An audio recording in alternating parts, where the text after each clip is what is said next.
улсын үйлдвэрийн онцлогоогоор дараах зүйлүүдийг шалгадаг байгаа.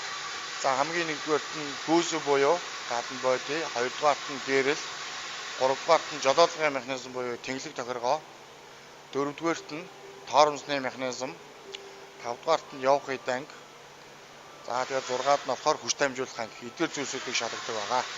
За одоо та бүхэндээ автомашины үзлэг онцлогоогоор яг яаж юуг шалгадаг вэ гэдгийг одоо та бүхэн тодорхой харуулъя. Одоо энэ машинаас гэрлийн шалгаж эхэлье. За одоо энэ автомашины холын гэрлийг шалгах гэж байгаа. За энэ ингээд төвшнгөө өөрөө зааж байна. Одоо энэ гэрлийн цэцгэлийг юу яахын тулд дээшээ болгох гэсэн байна. За дээшээ, хажуу тийшээ, дахиад дээшээ, за доош бол. За одоо ингээд хамгийн зөв байрал дээр гэрлийн цэцгэлийг яг байх ёстой зөв байрал дээр ирлээ. За энэ одоо гэрлийн тусгалын хүчийг шалгаж байна. Гэрлийн тусгалын зөв тусгал мөн гэрлийн тусгалын чадлыг шалгадаг төхөөрөмж байгаа энэ. За одоо энэ 137 киндал гэдэг маань одоо энийг хоёроор үржүүлж бодоод ингээд яагаад үзэхээр энэ машин 26000 киндал тэгэхээр 10000 киндалаас дээшээ тэнцдэг ёстой байгаа.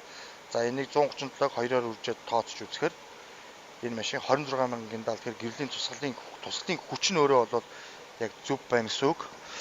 За одоо гэрлийн тусгалынх нь одоо яг зөв байрлал гэхээр энэ талаас харж чадж байна. Энд дээр харагдах хэрэгтэй. За одоо ингээд энэ машины баруун талын гэрлийг шалгаад болчихлоо. Одоо зүүн талын гэрлийн шалгая.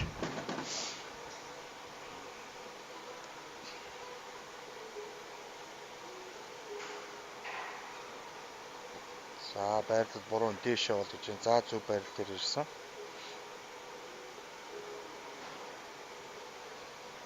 За ингээд зүүн талын гэрлийн тал дээр бол холын гэрлийн тусгалын хүч болон гэрлийн тусгал нь өөрөө маш зөв байна гэсэн үг. За энэ машины гэрлийн тусгал нь бол асуудалгүй.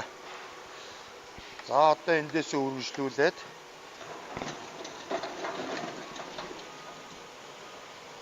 тоормсны механизм, жолоодгын механизмыг шалгана.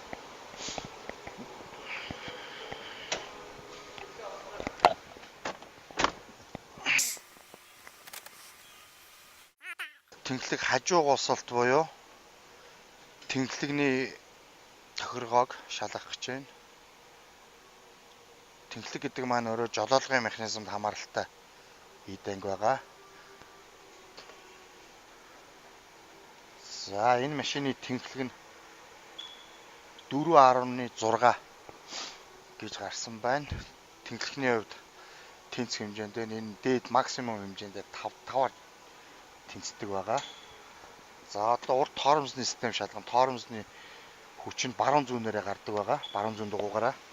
За одоо урд дугуй хүрдэн дээр эргэж байгаа.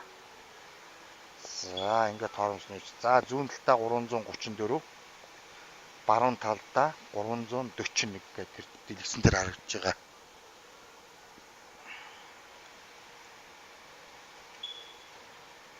За ингээд урд тоормсоо шалгацсан.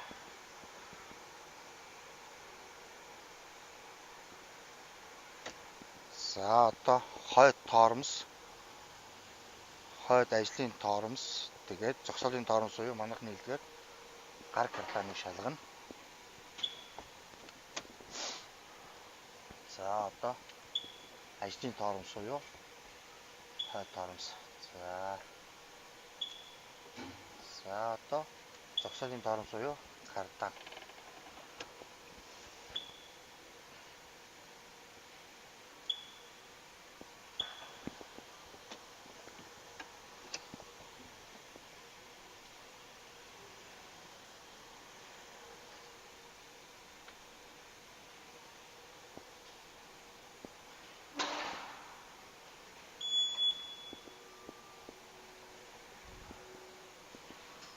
За одоо энэ машин дээр шаталтын зэргийн тогтоохын тулд утаа хэмжигчээр утаагийн шалгаж хэмжинэ.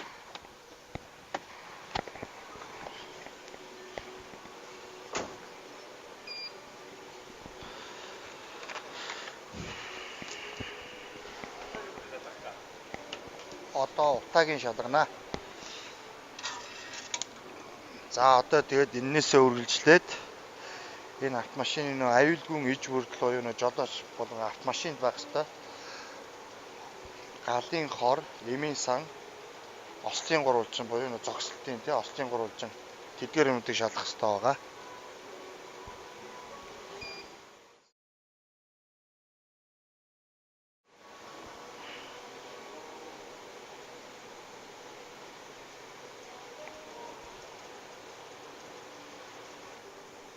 Ямар үзүүлэлт авсан?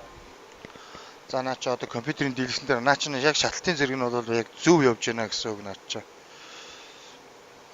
За одоо энэ дээр 5-аас 7 секунд хэмждэг байхгүй. За одоо ингээд өмнө шалгасан юугаа одоо ингээд ингээд цэвэрлэж байна. Одоо ингээд танаа машины үзүүлэлтүүд компьютер дээр бүгд орцсон байгаа.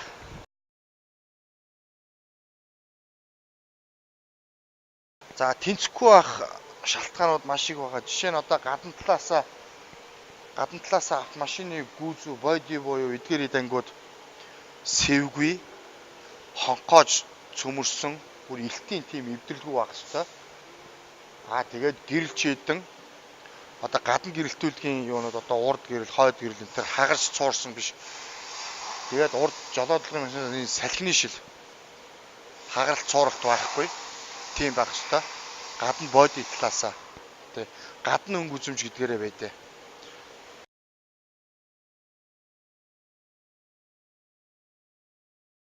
Машины арлын дугаарыг шивээд бүх мэдээллийг оруулаад энэ төхөөрөмжн дээр явсанд бол автоматтар тэр компьютер дээр орсон мэдээллүүд төхөөрөмжөөр авсан мэдээллүүд компьютерлд ороод авторын үндэсний төв рүү автоматтар явж идэг.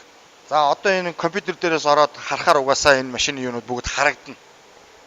За энэ автомашины бензин хөдөлгүүрийн утаа гэсэн. За энэ үндсэн байх стандарт хэмжээсүүд нь энэ урд стандарт гэдэг дээрээ байгаа. За энэ хэмжээсүүд нь энэ автомашины шатлалтын зэрэг нь өөрөө зөв байгаа учраас зарим тохиолдолд энэ зарим автомашинууд дээр утааны үзүүлэлтүүдээс гарч ирдэггүй. За энэ бол энэ автомашины шатлалтын зэрэг бол маш зөв явж байна гэсэн үг тийм ээ. За хоёрдугаарт нь яг одоо ингэ шалгасан юмуд ингэ энэ компьютер дээр орсон байгаа. За хоёрдугаарт нь тоормсны механизм стандарт хэмжээсүүд нь энд байж байна. Энэ одоо зүүн дугууных, баруун дугууных гээд урд хойтлороо ингээд одоо өөрийнх нь гарсан стандарт. Одоо энэ дээр ингээд яхаар нэгдүгээр тэнхлэг буюу урд тэнхлэг тийм үү? Стандарт хэмжээс нь 20-оор тэнцэх ёстой. Энэ машины тоормсны хүч нь зүүн дугуйндаа 334, баруун дугуйндаа 341. За тэгэнгүүт 252-тай.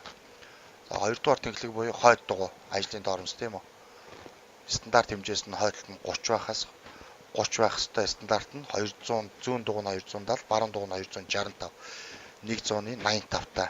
За энэ ямар ч асуудал байна гэсэн үг. За 3-дугаарт нь зогсоолын тоормс буюу бидний хэлдгээр гар кардан тийм үү. Зүүн дугуйндаа 163, баруун дугуйндаа 155. Тэгээд 490-тэй. Тэгэхээр энэ автомашины тоормсны механизм ямар ч асуудалгүй тийм байна гэсэн үг. За дараагийн нэг шалгасан зүйл хажуу гусал буюу урд тэнхлэг. Стандарт хэмжээс нь 5 мм-ээр хязгаарлагддаг. 5 буюу 5-аас дотгошоо байх хэвээр дээдлийн зөвшөөрдөг. За тэгвэл энэ машины хэмжсэн нь 4.6. 4.6. Тэгэхээр энэ одоо 5-тай байна гэхээр энэ ер нь баг тэнцэхгүй болох тал руугаа бол маш ойрхон орсон. Тэгэхээр энэ тэнхлэг алдаатай байна гэсэн үг. За 3-дугаар, 4-дугаар шалгасан зүйл гэрэл зүүн баруунаараа байгаа. За энэ зүүн тал нь 130-таа гарч ирсэн 26 мянган киндалтай гарсан байна. Ингээд энэ хэвтэй өнцөг босон өнцгүүдийнх нь хэмжээсүүд нь ичээ байж байна. Гэрлийн суслын хүч. За баруун гэрэлнийх нь илүү байсан 150-таа байсан. За тэгээд ингээд яхаар энэ 30 мянган киндалтай. Тэр энэ автомашины гэрэл, тоормс, утаа, хажуу гусалт буюу бидний хэлдгээр тэнхлэг ямар ч асуудалгүй байна гэсэн үг юм шиг. Тэгэхээр энэ машин тэнцэж байна гэсэн үг. За одоо энээсээ үргэлжлээд аюулгүй зүйлүүдийг маш шалгах хэрэгтэй. Жолооч болгонд автомашин болгонд байх хэрэгтэй тийм ээ. Галын хор, эмийн сан, осчин гурвалжин. За тэгээд дээрэс нь машины өөрийн бичиг баримтуудыг шалгах хэрэгтэй. Энэ дээр татвар төлөгдсөн байх хэрэгтэй. Даатгалын гэрээ хүчтэй байх хэрэгтэй. За тэгээд тээврийн гэрчилгээ ямар нэгэн байдлаар зөрчилгөө, арлын дугаар, машины өөрийн тээврийн хэрэгслийн дугаар энэ төр ямар ч зөрчилгөө яг нэг байх хэрэгтэй. Одоо эдгээр юмнуудыг шалгаж эхэлнэ.